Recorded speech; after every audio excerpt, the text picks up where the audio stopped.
This is Adam Gorney on the Rival Signing Day show, now joined by Penn State coach James Franklin. And a great class again, very strong across the board.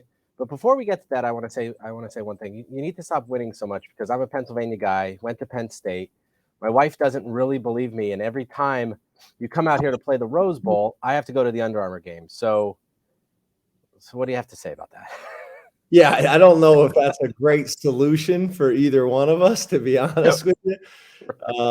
But I wish we could time it up a little bit better for you. You may want to call in some of your contacts and maybe change the game, to the first or the third or whatever, if that helps you. She knows what my job is, and she can't believe I have a Penn State degree. So it's I need to take her to a game at some point. Let's talk about your class, though. That's the important part. Let's start with the offensive lineman because Alex Birchmeyer is a physical kid, a fierce kid. Javen Williams, a big-time run blocker in high school. What did you see from those guys and the others that really stuck out to you here, James? Yeah, so it's really pretty interesting. I mean, you look at Birchmeyer. At some point, people had him rated as a 5-star guy. His team didn't have a great team this year. He didn't go to some camps, and he dropped a little bit, but we still think he's one of the better offensive linemen in the country. And to be honest with you, which is unusual, high production and low maintenance. Literally, the mom and the dad told us we didn't need to come to the school and visit him. They're like, don't worry about us. You don't need to come by and check on us. We're committed. Spend your time on other recruits, which in 26 years of doing this, I've never heard of that. Came to camps, is really athletic. We think which is important for us, we think he's a guy that can play all 5 positions. He's taller than people realize on our measurements. He's 6'5.5". He got a wrestling background. His whole family are wrestlers, which I love wrestlers as offensive linemen. But he also has the intelligence to play center. Played mainly center and guard in high school, but we think he has the length and athleticism to play tackle as well, so he can play all 5 positions. Then you look at Javen. Javen was kind of the opposite. Birchmeyer was recruited heavily from a very early point in his career. Javen was a young man that wasn't as highly recruited. And then it blew up kind of on the scene nationally as one of the top offensive linemen in the country. You bring up the run game because they do such a great job at his high school with the run game and specifically pulling the offensive linemen and getting them onto the perimeter. They don't throw the ball a whole lot. So that's one of the questions that people have on him. We don't, because we had him in camp and you see his athleticism. And then Anthony Donka is a guy that we didn't know a whole lot about, went and visited his high school. This massive human being comes walking down the hallway, massive hands, long arms, 320 pounds, carries it really well. Not only did he come to camp and work out for us, but then we said, listen, your best football is ahead of you and you need to come to all of our camps. And I think we had 6 camps this summer, and he came to every single one of them to work with Coach Troutwine, which I think tells you a lot about who he is. Yeah. Tight end, you went heavy tight ends, 3. Two are very similar, I guess, physically. Mega is much bigger. Did you feel like you just needed to restock there? No, it really came down. It's kind of interesting. So Mega has been committed to us since he was in 4th grade. He committed to us in 9th grade. Kind of his eyes wandered a little bit in 10th grades, decommitted, and then committed back to us. We took him as a tight end, but we also think he has position flexibility. We think he could be a defensive end. We think he could be a defensive tackle. You hate to say this because nobody wants to hear it, but it could be an offensive tackle as well. You look at some of the most highly drafted offensive linemen in the NFL. They were former tight ends. We've been very honest with Mega that we're recruiting him to be an athlete on our team, and we'll figure it out. He'll figure it out. We never tell a kid that he has to play a specific position, but he does have position flexibility because he's so big. And then you have Joey Schlafler, which is a lot like a lot of these tight ends are now in high school, where he's essentially a big wide out. That's listed as a tight end. So, the blocking stuff, he showed flashes of that in high school, but, that's going to be a big part of his development early on. And then it's funny, Raplier, we didn't take because we had the other 2 committed.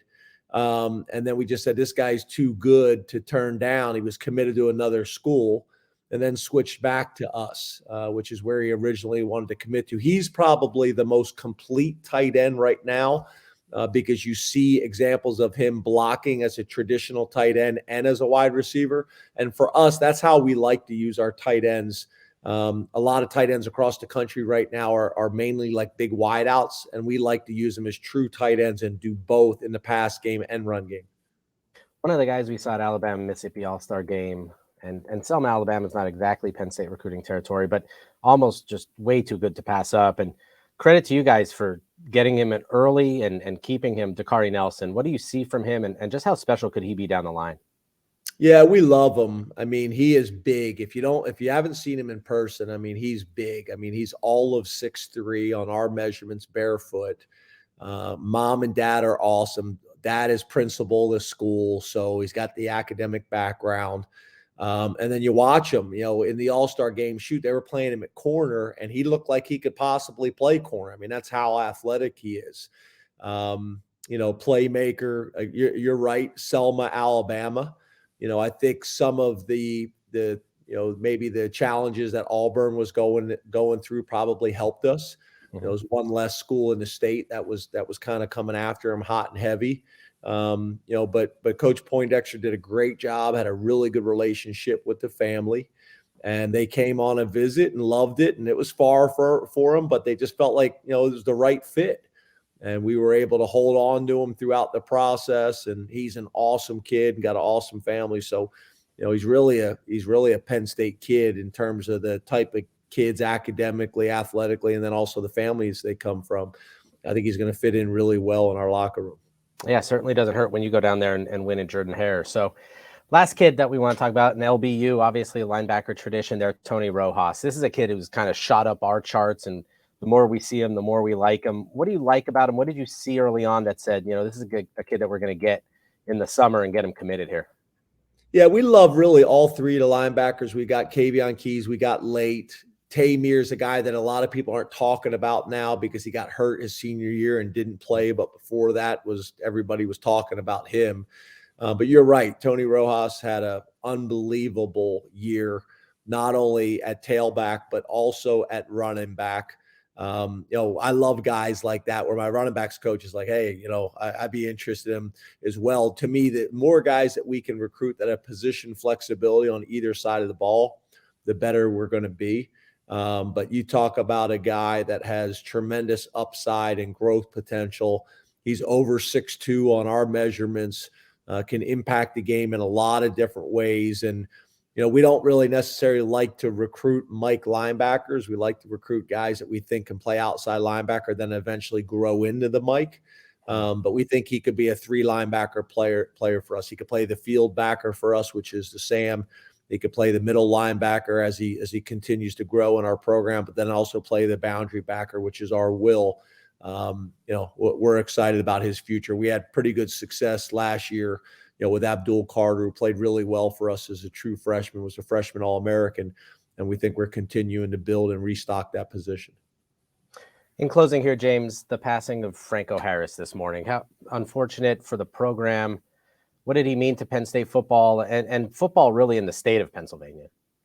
Yeah, Franco is really kind of the epitome of a Penn Stater. A young man who grew up in New Jersey, comes to Penn State, has an unbelievable career. I remember when I first came to Penn State, I met Franco, and Franco is a big man. And I'm like, this guy was playing running back, in the years that he was playing at Penn State and with the Steelers. And then obviously in state, he's a legend, not only at Penn State, but also with the Steelers. But when I came back here, this guy was just such an ambassador for not only Penn State, but college football, the NFL, all of it. Just phenomenal, servant leader in everything he did. And I just was blown away by him every time I met him. Just a phenomenal human being on top of being a great football player. So will be sorely missed.